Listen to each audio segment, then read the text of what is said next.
ಮಕ್ಕಳು ಉತ್ತಮವಾಗಿ ಬೆಳವಣಿಗೆಯಾಗಲು ಪ್ರತಿದಿನ ಈ ಒಂದು ಉಂಡೆನ ಕೊಡಿ. ಮೂಳೆಗಳು ತುಂಬಾ ಬಲಿಷ್ಠ ಆಗುತ್ತವೆ ಮತ್ತು ಒಟ್ಟಾರೆ ಹೇಳಬೇಕು ಅಂದರೆ ಆರೋಗ್ಯಕ್ಕೆ ತುಂಬಾ ಒಳ್ಳೆಯದು. ಶೇಂಗಾ ಮತ್ತು ಬೆಲ್ಲವನ್ನು ಬಳಸಿ ಮಾಡಿರುವಂತಹ ಈ ಉಂಡೆನ ಪ್ರತಿದಿನ ತಿನ್ನೋದ್ರಿಂದ ಮಕ್ಕಳಲ್ಲಿ ಇಮ್ಯುನಿಟಿ ಹಾಗೆ ಮೆಮೊರಿ ಪವರ್ ಕೂಡ ಜಾಸ್ತಿ ಆಗುತ್ತೆ. ದೊಡ್ಡವರು ಕೂಡ ಪ್ರತಿದಿನ ಒಂದೊಂದು ಉಂಡೆನ ತಿನ್ಬೋದು. ನಮಸ್ಕಾರ ಎಲ್ಲರಿಗೂ, ನಾನು Mamata Basavaraj. Welcome back to my channel. ಮೊದಲಿಗೆ ನಾನು ಒಂದು ಪ್ಯಾನ್ನ ಬಿಸಿ ಮಾಡಲು ಇಟ್ಕೊಂಡಿದ್ದೀನಿ. ಇದಕ್ಕೆ 2 ಕಪ್ಪಷ್ಟು ಶೇಂಗಾ ಬೀಜನ ಹಾಕೊಳ್ತಾ ಇದ್ದೀನಿ. ಈ ಕಪ್ಪಿನಲ್ಲಿ ನಾನು 2 ಕಪ್ಪಷ್ಟು ಶೇಂಗಾ ಬೀಜನ ತೊಗೊಂಡಿದ್ದೀನಿ. ಮೀಡಿಯಮ್ ಟು ಲೋ ಫ್ಲೇಮ್ನಲ್ಲಿ ನಾವು ಶೇಂಗಾ ಬೀಜನ ಚೆನ್ನಾಗಿ ಫ್ರೈ ಮಾಡ್ಕೊಳ್ಬೇಕು. ಹೈ ಫ್ಲೇಮ್ನಲ್ಲಿ ಫ್ರೈ ಮಾಡ್ಕೊಳ್ಳೋಕೆ ಹೋಗಬಾರ್ದು, ಯಾಕೆಂದರೆ ಮೇಲೆ ಕಲರ್ ಚೇಂಜ್ ಆಗಿಬಿಡುತ್ತೆ, ಹಾಗೆ ಒಳಗಡೆ ಚೆನ್ನಾಗಿ ಬೆಂದಿರೋದಿಲ್ಲ. ಹಾಗಾಗಿ ನಾವು ಲೋ ಟು ಮೀಡಿಯಮ್ ಫ್ಲೇಮ್ನಲ್ಲಿ ಶೇಂಗಾನ ಚೆನ್ನಾಗಿ ಫ್ರೈ ಮಾಡಿಕೊಂಡ್ರೆ ಈ ಉಂಡೆನ ತಿನ್ನೋದಕ್ಕೆ ತುಂಬಾ ರುಚಿಯಾಗಿರುತ್ತೆ. ಡಯಟ್ ಮಾಡೋರ್ಗೂ ಕೂಡ ತುಂಬಾ ಉತ್ತಮವಾದ ಆಹಾರ. ಈ ಶೇಂಗಾ ಬೀಜನ ತಿನ್ನೋದ್ರಿಂದ ನಮ್ಮ ಹಸಿವು ಕಡಿಮೆ ಆಗುತ್ತೆ, ಅಂದರೆ ಹೊಟ್ಟೆ ಫುಲ್ ಆಗಿದೆ ಅಂತ ಅನುಭವ ಆಗುತ್ತೆ. ಹಾಗೆ ಮಧುಮೇಹಿಗಳು ಕೂಡ ತಿನ್ಬೋದು, ಆದರೆ ಸ್ವಲ್ಪ ಹಿತಮಿತವಾಗಿ ತಿನ್ನಬೇಕು. ಇದರಲ್ಲಿ ಗುಡ್ ಕೊಲೆಸ್ಟ್ರಾಲ್ ಇರೋದ್ರಿಂದ ಹಾರ್ಟ್ ಪೇಷಂಟ್ಗಳಿಗೂ ಕೂಡ ತುಂಬಾ ಒಳ್ಳೆಯದು. ಅಲರ್ಜಿ ಇರೋರು ಕಡಲೆಕಾಯಿ ಬೀಜನ ಸ್ವಲ್ಪ ಕಡಿಮೆ ಪ್ರಮಾಣದಲ್ಲಿ ತಿನ್ನಬೇಕಾಗತ್ತೆ. ಈ ಚಳಿಗಾಲದಲ್ಲಿ ಈ ರೀತಿ ಶೇಂಗಾ ಮತ್ತು ಬೆಲ್ಲ ಮಿಶ್ರಣದಿಂದ ಮಾಡಿರುವಂತಹ ಉಂಡೆನ ಪ್ರತಿದಿನ ತಿನ್ನೋದ್ರಿಂದ ನಮ್ಮ ಸ್ಕಿನ್ನು ಮಾಯಿಸ್ಟ್ ಆಗಿರುತ್ತೆ, ಹಾಗೆ ಏರ್ ಕೂಡ ಡ್ರೈ ಆಗೋದಿಲ್ಲ.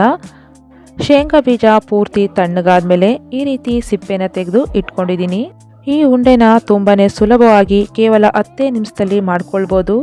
ಸಕ್ಕರೆ ಬಳಸ್ತಾ ಇಲ್ಲ ನಾನಿಲ್ಲಿ, ಪಾಕನೂ ಕೂಡ ಮಾಡ್ಕೊಳ್ತಾ ಇಲ್ಲ. ಎಣ್ಣೆ ತುಪ್ಪ ಯಾವುದನ್ನು ಕೂಡ ಬಳಸ್ತೇನೆ ಮಾಡ್ಕೊಳ್ತಾ ಇರುವಂತಹ ಈ ಹೆಲ್ದಿಯಾಗಿರುವಂತಹ ಶೇಂಗಾ ಉಂಡೆ. ಇದನ್ನು ನಾನು ಮಿಕ್ಸರ್ ಜಾರ್ಗೆ ಹಾಕ್ಕೊಂಡು ಈ ರೀತಿ ಸ್ವಲ್ಪ ತರ್ತರಿಯಾಗಿ ಪೌಡರ್ನ ಮಾಡ್ಕೊಳ್ತಾ ಇದ್ದೀನಿ. ನೋಡಿ, ಈ ರೀತಿ ಹಿಂದೆ ಮುಂದೆ ಟ್ವಿಸ್ಟ್ ಮಾಡಿಕೊಂಡು ಪೌಡರ್ನ ಮಾಡಿಕೊಂಡ್ರೆ ಸಾಕು. ಒಂದು 3ರಿಂದ 4 ಸರಿ ಈ ರೀತಿ ಮಾಡ್ಕೊಳ್ಳಿ. ನೋಡಿ, ಈ ರೀತಿ ಪೌಡರ್ನ ಮಾಡ್ಕೊಳ್ಳಿ. ಜಾಸ್ತಿ ನೈಸಾಗಿ ಮಾಡ್ಕೊಳ್ಳೋಕೆ ಹೋಗಬೇಡಿ. ಇದನ್ನು ನಾನು ಒಂದು ಪಾತ್ರೆಗೆ ಹಾಕ್ಕೊಳ್ತಾ ಇದ್ದೀನಿ. ಈ ಉಂಡೆನ ನೀವು ಒಂದೇ ಸಾರಿ 1 ತಿಂಗಳಿಗಾಗಷ್ಟು ಮಾಡಿ ಇಟ್ಕೊಳ್ಬೋದು, ತುಂಬಾ ಚೆನ್ನಾಗಿರುತ್ತೆ. ನೋಡಿ, ಇವಾಗ ನಾನು ಈ ಕಡೆ ಬೆಲ್ಲನ ತುರಿದು ಇಟ್ಕೊಂಡಿದ್ದೀನಿ.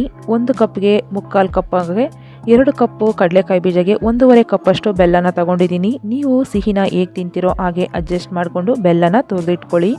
ಈ ತುರಿದಿರುವಂತಹ ಬೆಲ್ಲನ ನಾನು ಪೌಡರ್ ಮಾಡ್ಕೊಂಡಿರುವಂತಹ ಕಡಲೆಕಾಯಿ ಬೀಜದ ಜೊತೆ ಹಾಕ್ಕೊಂಡು ಚೆನ್ನಾಗಿ ಮಿಕ್ಸ್ ಮಾಡ್ಕೊಳ್ಬೇಕು ಒಂದು ಸಾರಿ.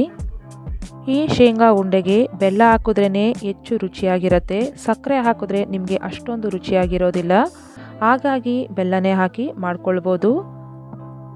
ಮೆತ್ತಗಿರುವಂತಹ ಬೆಲ್ಲನೇ ಹಾಕ್ಕೊಳ್ಬೇಕು. ಪೌಡರ್ ಬೆಲ್ಲ ಹಾಕ್ಕೊಂಡ್ರೆ ನಿಮಗೆ ಉಂಡೆ ಬರೋದಿಲ್ಲ, ಯಾಕಂದರೆ ನಾವಿಲ್ಲಿ ಯಾವುದೇ ರೀತಿ ಪಾಕನ ಮಾಡ್ಕೊಳ್ತಾ ಇಲ್ವಲ್ಲ, ಅದಕ್ಕೋಸ್ಕರ. ಇದರಲ್ಲಿ ಯಥೇಚ್ಛವಾಗಿ ಕ್ಯಾಲ್ಶಿಯಮ್, ಐರನ್ನು, ಪ್ರೋಟೀನ್ ಅಂಶ ಇರೋದ್ರಿಂದ ಆರೋಗ್ಯಕ್ಕೆ ತುಂಬಾ ಒಳ್ಳೆಯದು. ತುಂಬಾ ಉತ್ತಮವಾದ ಆಹಾರ ಅಂತಲೇ ಹೇಳ್ಬೋದು. ಚೆನ್ನಾಗಿ ಮಿಕ್ಸ್ ಮಾಡ್ಕೊಂಡಿರುವಂತಹ ಮಿಶ್ರಣನ ಮಿಕ್ಸರ್ ಜಾರ್ಗೆ ಹಾಕ್ಕೊಂಡು ಒಂದು ಸಾರಿ ಚೆನ್ನಾಗಿ ಪೌಡರ್ನ ಮಾಡ್ಕೊಳ್ಳೋಣ. ನೀವು ಜಾಸ್ತಿ ಪ್ರಮಾಣದಲ್ಲಿ ಮಾಡ್ಕೊಳ್ತಾ ಇದ್ದರೆ ಸ್ವಲ್ಪ ಸ್ವಲ್ಪನೇ ಹಾಕ್ಕೊಂಡು ಪೌಡರ್ನ ಮಾಡ್ಕೊಳ್ಳಿ. ಇದಕ್ಕೆ 1-2ರಿಂದ 3 ಏಲಕ್ಕಿನ ಸೇರಿಸಿ ಈ ರೀತಿ ನೋಡಿ ಚೆನ್ನಾಗಿ ಪೌಡರ್ನ ಮಾಡ್ಕೊಂಡಿದ್ದೀನಿ.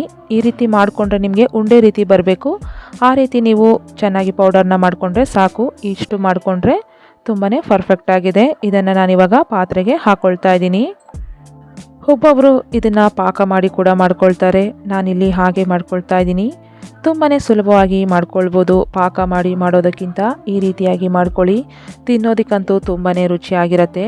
ಇವಾಗ ನೋಡಿ, ರುಬ್ಕೊಂಡಿರುವಂತಹ ಈ ಮಿಶ್ರಣನ ನಾನು ಗಂಟಿಲ್ಲ ರೀತಿ ಚೆನ್ನಾಗಿ ಮಿಕ್ಸ್ ಮಾಡ್ಕೊಳ್ತಾ ಇದ್ದೀನಿ. ಇವಾಗ ನಿಮಗೆ ಯಾವ ಸೈಜಲ್ಲಿ ಬೇಕೋ ಆ ಸೈಜಲ್ಲಿ ನೀವು ಉಂಡೆಗಳನ್ನ ಮಾಡ್ಕೊಳ್ಬೋದು. ಈ ರೀತಿ ಉಂಡೆಗಳನ್ನ ಮಾಡಿಕೊಂಡು ನೀವು ಏರ್ ಟೈಟ್ ಬಾಕ್ಸ್ನಲ್ಲಿ ಹಾಕಿ ಇಟ್ಕೊಂಡ್ರೆ 15ರಿಂದ 30 ದಿನಗಳವರೆಗೂ ನೀವು ಬಳಸ್ಬೋದು. ಯಾವುದೇ ರೀತಿ ಇದು ಹಾಳಾಗೋದಿಲ್ಲ. ಚೆನ್ನಾಗಿ ಕಡಲೆಕಾಯಿ ಬೀಜನ ಫ್ರೈ ಮಾಡಿರೋದ್ರಿಂದ ಆ ಫ್ರೆಶ್ನೆಸ್ಸು ಹಾಗೇ ಇರುತ್ತೆ, ಹಾಗೆ ತುಂಬಾ ಕೂಡ ಚೆನ್ನಾಗಿರುತ್ತೆ. ಈ ಉಂಡೆ ತಿನ್ನೋದಕ್ಕೆ ತುಂಬಾ ಸಾಫ್ಟ್ ಆಗಿರುತ್ತೆ. ಮಕ್ಕಳಿಗೂ ಕೂಡ ತಿನ್ನೋದಕ್ಕೆ ತುಂಬಾ ಇಷ್ಟ ಆಗುತ್ತೆ. ನೀವು ಕೂಡ ಮನೆಯಲ್ಲಿ ಈ ರೀತಿ ಉಂಡೆಗಳನ್ನ ಮಾಡಿಕೊಂಡು ಮಕ್ಕಳಿಗೂ ಕೊಡಿ, ನೀವು ತಿನ್ನಿ, ತುಂಬಾ ಆರೋಗ್ಯವಾಗಿರಿ. ಹೊರಗಡೆಯಿಂದ ತಂದು ತಿನ್ನೋದಕ್ಕಿಂತ ಮನೇಲೇ ಈ ರೀತಿಯಾಗಿ ರುಚಿಯಾಗಿ ಶುಚಿಯಾಗಿ ಮಾಡಿಕೊಂಡು ತಿನ್ನಿ. ಯಾಕಂದರೆ ಅವರು ಯಾವ ರೀತಿ ಇಂಗ್ರೀಡಿಯೆಂಟ್ಸ್ನ ಬಳಸಿರ್ತಾರೋ ಗೊತ್ತಿಲ್ಲ, ಹಾಗೆ ಎಷ್ಟು ಶುಚಿಯಾಗಿ ಮಾಡಿರ್ತಾರೆ ಅಂತ ಗೊತ್ತಿಲ್ಲ. ಅದಕ್ಕೋಸ್ಕರ ಮನೇಲೇ ಮಾಡ್ಕೊಳ್ಳಿ. ಇವತ್ತಿನ ಈ ರೆಸಿಪಿ ನಿಮಗೂ ಕೂಡ ಇಷ್ಟ ಆಗಿದ್ರೆ ಒಮ್ಮೆ ಟ್ರೈ ಮಾಡಿ. ಮತ್ತೆ ಇನ್ನೊಂದು ರೆಸಿಪಿ ಜೊತೆ ಬರ್ತೀನಿ. Thank you.